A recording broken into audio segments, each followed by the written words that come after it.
Hello friends, Daniel Gurevich with you in the center of Vilnius. Here you can see a small memorial with the little cross on top, flowers and the little sign in honor of the victims of the Soviet repressions. Lithuania was conquered by Soviet Union in 1940, and Stalin decided that each Baltic Republic should lose a certain number of people.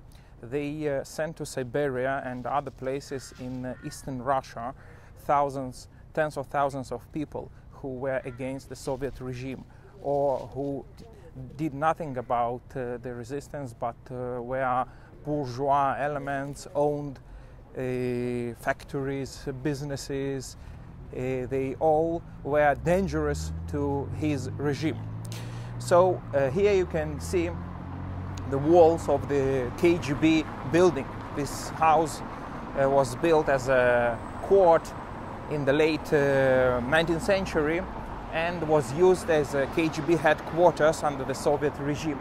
These names with dates, these are names of people who were killed by the KGB staff in 1945, 46, 47 mostly. And many of them were famous Lithuanian politicians and people who acted against the Soviet regime.